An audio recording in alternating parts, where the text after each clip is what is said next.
Mes frères, il y a 5 métiers qu'une femme mariée ne doit pas faire. Je ne vais pas y aller par 4 chemins. La vérité fait mal, mais il faut la dire. Vous êtes là, tranquille. Vous faites confiance pendant que votre femme se fait « Ah, vous avez compris ?» Écoutez bien ce que je vais vous dire. Ces métiers-là, c'est la porte ouverte à toutes les tentations. Ouvrez les yeux. Si votre femme exerce l'un de ces métiers, il est temps de vous poser les bonnes questions. Je vais vous les citer et vous allez comprendre pourquoi. C'est parti. Le premier métier qu'une femme mariée normalement ne doit pas faire, c'est hôtesse de l'air. Écoutez-moi bien, mes amis. Vous savez, parfois la vérité fait mal, mais il faut en parler. Parlons du métier d'hôtesse de l'air quand on est une femme mariée. Vous la voyez partir, valise à la main, toujours impeccable, ce sourire professionnel aux lèvres. Aujourd'hui Paris, demain Dubaï, après-demain New York. Laissez-moi vous raconter l'histoire de mon ami Doumbouya. Sa femme était hôtesse de l'air. Au début, il était fier. Il se vantait même. Ma femme voyage, elle voit le monde. Mais peu à peu, le doute s'est installé. Ces nuits seules dans des hôtels à l'autre bout du monde. Ces escales interminables. Ces équipages qui deviennent comme une seconde famille. Réfléchissez un instant. Une femme mariée qui passe plus de temps dans les airs qu'auprès de son mari, qui partage son quotidien avec des inconnus plutôt qu'avec sa famille. Comment maintenir un foyer stable quand votre compagne vit littéralement entre deux mondes? Ce n'est plus votre femme, c'est la femme de tout le monde et de personnes à la fois. Je ne parle même pas des tentations, ces soirées d'escale, ces moments de solitude dans des villes étrangères. Qui peut vraiment résister éternellement? Ce n'est pas une question de confiance, c'est une question de nature humaine. Même les couples les plus solides peuvent se briser sous la pression de la distance et de la solitude. La seule exception, c'est peut-être quand le mari est lui-même pilote. Là, au moins, ils partagent les mêmes vols, les mêmes escales, les mêmes réalités. Mais sinon, vous vous retrouvez à partager votre femme avec le monde entier, comme elle partage son avion avec des centaines de passagers.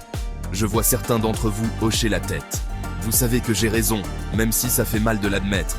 Ce n'est pas un jugement moral, c'est simplement la réalité de ce métier qui est incompatible avec une vie de couple stable et équilibrée. Votre femme peut être la plus fidèle du monde, avoir les meilleures intentions. Mais ce métier crée des situations qui tôt ou tard mettront votre couple à l'épreuve. Et croyez-moi, peu de mariages survivent à ce test. Deuxième métier où il faut ouvrir les yeux si ta femme le fait, c'est femme d'affaires. Mes frères, on va parler d'un sujet qui fait mal, mais qui est réel. La femme d'affaires mariée.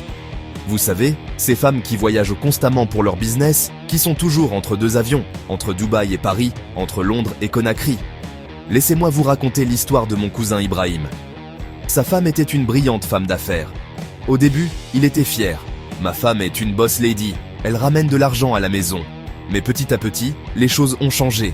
Elle rentrait tard, toujours fatiguée, toujours au téléphone avec ses partenaires d'affaires. Vous voyez ces femmes-là? Elles reviennent à la maison épuisées, vous demandent un massage, et quand vous voulez votre droit conjugal, c'est toujours la même chanson. Je suis fatiguée, chérie, comprends-moi. Mais la vraie question est fatiguée de quoi ou de qui? Réfléchissez bien mes frères. Dans ce monde des affaires, rien n'est gratuit. Ces contrats qui tombent comme par magie, ces partenariats qui rapportent de gros. Vous pensez vraiment que c'est juste grâce à son talent en négociation? Ces voyages d'affaires, ces dîners tardifs avec les clients, ces nuits à l'hôtel pour finaliser les contrats? J'ai vu des hommes fiers compter l'argent que leurs femmes ramènent sans se poser de questions. Ils sont là, contents de voir les liasses de billets s'empiler pendant que leurs femmes négocient avec les fournisseurs. Ces mêmes hommes qui massent les pieds de leurs femmes le soir sans savoir qu'ils ne sont pas les seuls à la toucher. Vous savez ce qui est le plus triste? C'est quand l'homme devient comme un domestique dans sa propre maison. Sa femme rentre, jette ses valises, demande un massage et lui, comme un boy, s'exécute. Pendant ce temps, elle vérifie son téléphone, répond aux messages de ses partenaires commerciaux. L'argent qu'elle ramène, vous pensez qu'il vient d'où? Dans ce milieu, le business et le plaisir sont souvent mélangés. Elle parle de chiffre d'affaires, de bénéfices, mais la réalité est plus sombre. Chaque contrat a son prix, chaque deal a ses conditions non écrites. Et vous êtes là fier de dire que votre femme est une femme d'affaires internationale. Mais en réalité, elle n'est plus votre femme exclusivement. Elle appartient à son business, à ses partenaires, à tous ces hommes qui lui donnent des contrats. La dot que vous avez payée, d'autres hommes la remboursent en contrat. Le respect qu'elle vous doit, il est partagé entre vous et ses clients importants. Votre mariage, il est devenu une façade pour ses activités professionnelles. Mes frères, ouvrez les yeux. Ce n'est pas du business qu'elle fait, c'est votre dignité qu'elle vend. Et pendant que vous comptez l'argent qu'elle ramène, d'autres comptent les moments qu'ils passent avec elle. Troisième type de métier que ta femme ne doit pas faire, une femme mariée ne doit pas faire, c'est femme de chambre dans les hôtels. Je veux vous parler d'un métier qui détruit silencieusement nos foyers. Femme de chambre dans les hôtels. Ce métier-là, c'est comme un piège qui se referme doucement sur votre mariage. Tenez, laissez-moi vous raconter ce qui est arrivé à mon ami Skou. Sa femme a commencé comme femme de chambre dans un grand hôtel. Au début, tout semblait normal. Elle partait le matin, revenait le soir, ramenait son petit salaire. Mais un jour, Skou a remarqué que sa femme revenait avec des cadeaux mystérieux, des pourboires généreux. Vous savez ce qui se passe dans ces hôtels? Ces couloirs déserts, ces chambres fermées, ces clients qui sont là pour quelques jours loin de chez eux, avec leurs poches pleines d'argent. Votre femme entre dans ces chambres seule, avec ces hommes d'affaires, qui peuvent dépenser en une journée ce que vous gagnez en un mois. Et puis il y a ces propositions, ces petits arrangements. Ma belle, je te donne 5 000 € si tu... Vous pensez que votre femme est différente, qu'elle va résister, quand un homme lui propose en quelques minutes ce qu'elle gagne en un mois. C'est comme mettre un morceau de viande devant un lion et lui dire de ne pas le manger. Ces tentations sont là tous les jours, toutes les heures. Chaque fois qu'elle ouvre une porte, c'est une nouvelle opportunité de trahison. Je connais des frères qui me disent « mais elle ramène de l'argent à la maison ». Je leur demande « à quel prix ? Cet argent-là, il est sale mes frères. Il sent la trahison, il sent la honte. Pendant que vous êtes au travail en train de suer pour gagner honnêtement votre vie, votre femme arrange les clients de l'hôtel. Vous voulez un conseil ? Si votre femme fait ce métier, dites-lui de changer, qu'elle aille travailler dans une crèche avec les enfants. Là-bas, au moins, tout est transparent, tout est clair. Ou bien, trouvez-lui un autre travail, mais sortez-la de cet environnement parce que chaque jour qu'elle passe dans cet hôtel, c'est un jour où votre dignité d'homme est mise à l'épreuve.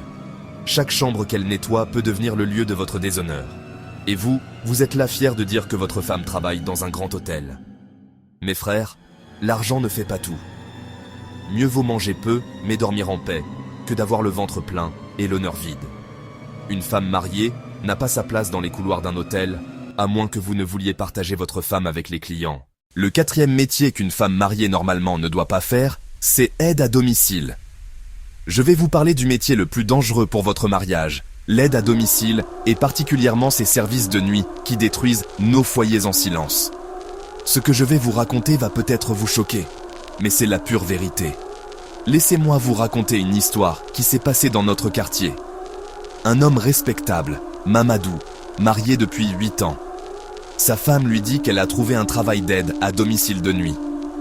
C'est mieux payé la nuit, chérie, qu'elle disait. Et lui, naïf, pensait que sa femme s'occupait vraiment des personnes âgées. Vous savez ce qui est le plus pervers dans ce métier ? C'est l'alibi parfait. Qui va soupçonner une femme qui dit partir s'occuper des personnes âgées ? C'est noble, non ? Qui va douter d'une femme qui prétend faire une bonne action ? C'est le déguisement parfait pour les infidèles.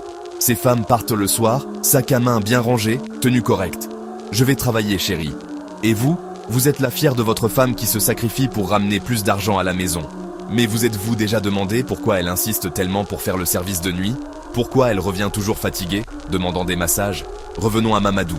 Un soir, son ami célibataire lui propose de sortir. « Viens, on va s'amuser un peu. » Sans savoir que le destin allait lui ouvrir les yeux. Devinez qu'il trouve dans un endroit louche sa propre femme, celle qui était censée s'occuper des personnes âgées. Et vous savez ce qui est le plus choquant ? Même prise en flagrant délit, elle continue de mentir.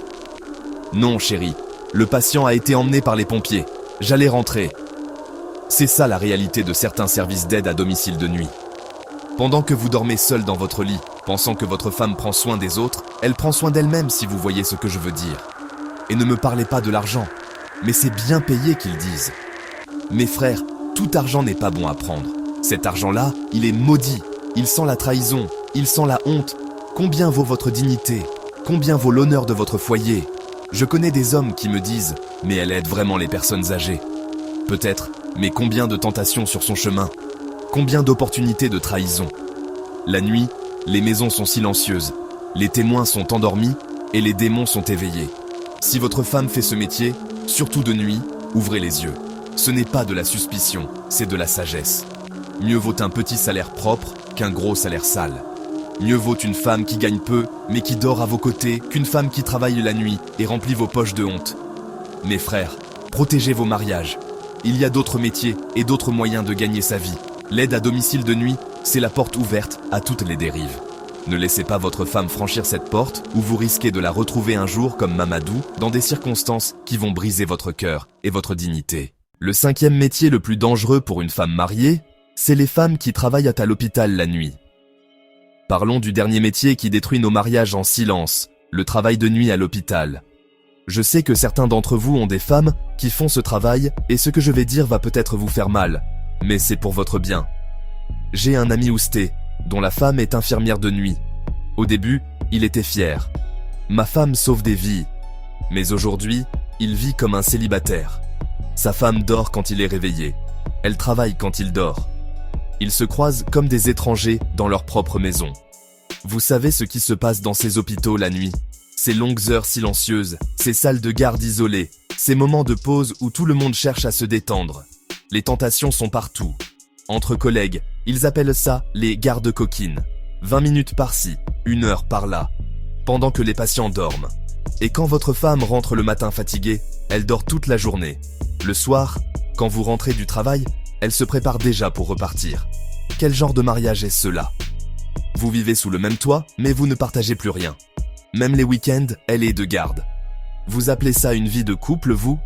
Le plus grave, c'est quand elle commence à refuser vos droits conjugaux. Je suis fatigué, j'ai eu une nuit difficile. Mais cette même fatigue disparaît mystérieusement pendant ces gardes avec les collègues. Donc, je finis de parler ces 5 métiers-là. C'est dangereux pour une femme mariée. Si ta femme fait ça, mon frère, faut la faire arrêter vite fait. C'est pas pour rien que je dise ça. J'ai vu des choses, j'ai vécu des situations. La vérité n'est pas toujours belle à entendre, mais il faut la dire. Pour ceux qui ne me connaissent pas encore, vous êtes sur la chaîne de la vérité pure. Ici, on dit les choses comme elles sont, sans filtre. On n'est pas là pour plaire. On est là pour ouvrir les yeux des gens. Il y a trop de mariages qui se cassent à cause de ces situations-là. Trop de familles détruites. Si vous aimez les mensonges et les histoires douces à entendre, il y a plein d'autres chaînes pour ça. Ici, c'est la vérité brute. Mais attention, on reste respectueux. Si vous n'êtes pas d'accord avec ce que je dis, pas de problème. Mettez vos commentaires en bas, expliquez votre point de vue. On peut discuter, débattre, mais toujours dans le respect. N'oubliez pas de mettre votre pouce bleu si vous appréciez ce genre de contenu vrai. Partagez la vidéo dans vos groupes. Plus on est nombreux à connaître la vérité, mieux c'est. Abonnez-vous si vous voulez plus de contenu comme ça. Cambrata Actu.